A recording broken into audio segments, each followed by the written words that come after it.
Hi lovely friends, thank you for being here today. So I'm doing a video today on how I mix my paints. I was doing a seascape, so I got my blues together and I thought I'm going to do a bit of a mixing and show you what I do this time. So I'm starting off with a heavy bodied paint, and this one is by Pebeo. It's one of my favourites, it's iridescent blue black. And as we know, paints always dry darker than they appear. It doesn't look like black, does it? But it's a darker blue. It's a beautiful iridescent paint when it's dried. So the Floetrol is part of my pouring medium, and the Liquitex gloss pouring medium is the other part of my pouring medium. It can be confusing because some people use Liquitex pouring medium or a pouring medium on its own. I tend to use Floetrol with my Liquitex pouring medium to make up my pouring medium. Now I just showed you my golden iridescent bronze there. That's another example of a heavy bodied paint similar to this one, but it's more high pigment. You just need to use less of it. And when you're starting off using craft paints and much cheaper paints, just using that and water is a great way to experiment. So as you see now, I've just added in my Liquitex pouring medium, and the proportion to that to the Floetrol is half. So when I add my Floetrol, make it up at the beginning, I make a litre of it, so it's ready to go, and it's always 1 part Floetrol to a half a part of Liquitex pouring medium. Some people use Elmer's glue as their main pouring medium. I would use Elmer's glue, and I have done in the past, to mix exactly amount of that to paint. So I use 1 part pouring medium, no matter what it is, to 1 part paint. And of course this depends on the type of acrylic pouring you're doing and your own experiment and where you live and the climate and different paints and materials that you use. So I think the key thing here really is see what other people use and what they do, and experiment. I can't stress that enough. It's such fun, it's such a journey, and you find your own way. So this blue, this cerulean blue, when it was poured into the container, did you notice how it sunk a bit more? So it's a slightly lighter bodied paint. Now I just want to say at this stage, as I'm mixing, I just want to tell you about the reason for pouring medium. So it's used with acrylic paints, and it helps to change the consistency of the acrylics to allow them to pour more fluidly. That's why we add a pouring medium. It decreases the viscosity of the paint, it prevents cracking, and it affects the adhesion and the binding properties in a good way. That's why it's so individual, and that's why it depends on climate hugely too. So you can see this beautiful blue paint here, Cerulean by Daler Rowney. You can get these in the range in the UK. They're £7 for a pot, and they come in 1 litre, and there are so many different varieties of paints now. But just for the purpose of this video, I'm just going to be using heavy body paints and a slightly more liquid paint later on. So just stirring it nicely. There are no lumps in this one at all, and I now add about 20% of water. I add it little by little so I can gauge, because you can always add more paint and more Floetrol and pouring medium, but I prefer to add less water at the beginning and then top it up. And you can always add a bit of Floetrol extra at the end to thicken it up, and you can use heavy gel gloss and all those sorts of things too, but that's getting into more detail. This is just a very simple adding pouring medium, etc. So as you can see, I'm using Daler Rowney, and this is cerulean, this beautiful colour blue, and the painting that I did with this came out beautifully with some beautiful cells. And to be honest, I've had some beautiful cells with just water as well.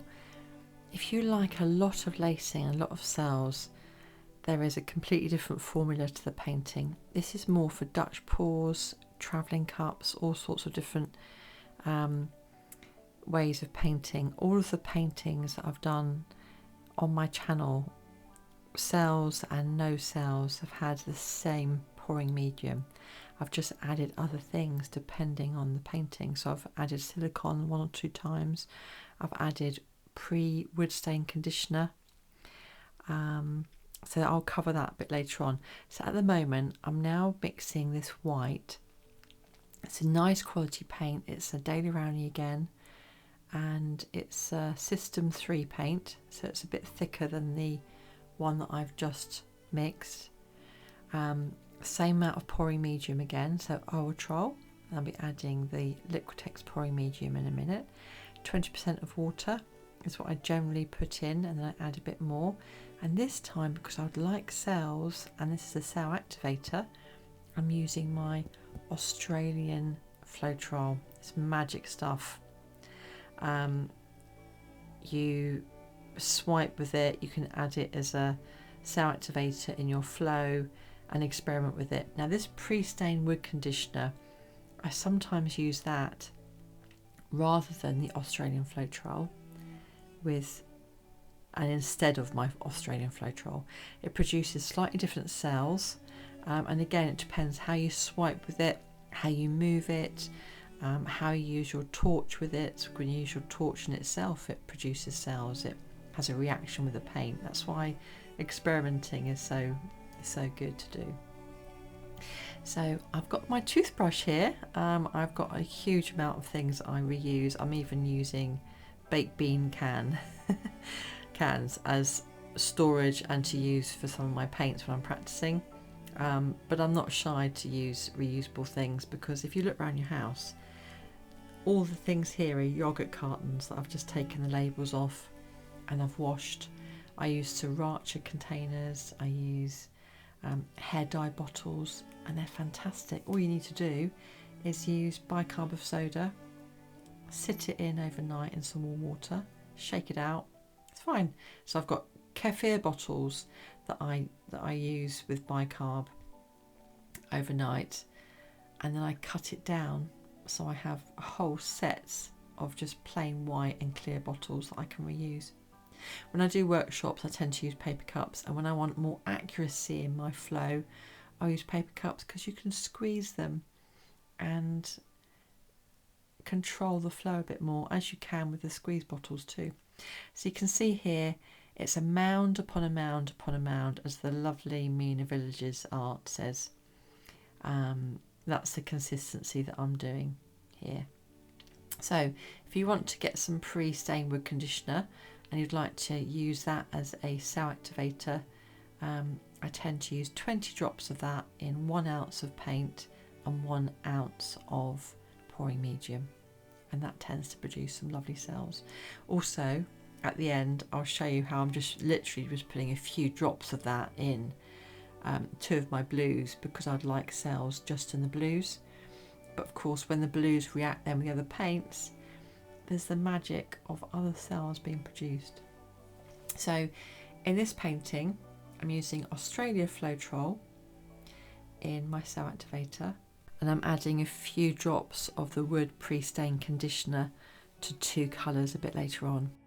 Of course when you use the palette knife to glide over the painting and collect and mix the paints gently, depending on which paint the palette knife comes into contact with, it depends on where the cells are created. And that's one of the beauties for me of acrylic pouring. You can create cells in different areas. If you're looking for blooms and an abundance of cells and lacing, that's a whole different video, and it's a different thickness of paint. So yes, so I'm got my iridescent Pebeo silver now, and I've decided I'm going to use up the rest of the paint in the pot, and it's got a nice lid, so that will keep it all nice and sealed. And I can see there is a lot of paint around the top. I wear gloves a lot because I get really dry hands, and I love the feel of paint, but because I spent so much time with painting, so many hours, some of the time I use my bare hands just to feel the paint, but most of the time I use gloves now. Make sure I'm getting it all off the sides, and I have to use my fingers just to get it all in, and then there's a little ridge that I'll take a paint off and make sure it's all in the centre. can't help but get mucky with paint, can you? That's another joy about painting. I used to play with mud pies when I was very little, and very little has changed, although I haven't done it since I was very little, so this has only been going on the last few years. Isn't it wonderful when you find something that you enjoy, like painting? So mixing it all up, and I'm also really conscious that, you know, we use a lot of acrylic, and we use a lot of substance, and there are chemicals there, and so when you're doing that, I take all the drips, collect all the drips and reuse them, make different colours, and I also filter the paint so you don't get bits in it. There's nothing worse than using paint and keeping it and then accidentally collecting something else up in it and you get lumps in your painting. So and I tend to generally use that paint then for practice paintings. I wouldn't use reuse paint for a commission, for example. I like to use fresh colours. So pretty much there. As you're going along and you're discovering the density and the weight of the paint, you might want to use a scale. I'm at the stage now where, and I've pretty much done this since the beginning, I've checked myself on the scale, but I feel the sense of the paint and the density, and I do a test at the end on a tile, and I put a drop, pea-sized drop of each of the paints next to each other and tilt the tile. You can use a canvas, you can use cardboard, and then you can see, as long as all the paints are running at the same speed, then they're fine to use together. And often the base paint's slightly thinner. So now I've got the Deco Art Peacock, and I'm mixing that, and you can see straight away how much more fluid that is. So this is going to need less pouring medium. Can you see already? It's much thinner paint, isn't it? It's got a good pigment. It might be cheaper, but then you have to just add more pouring medium to it.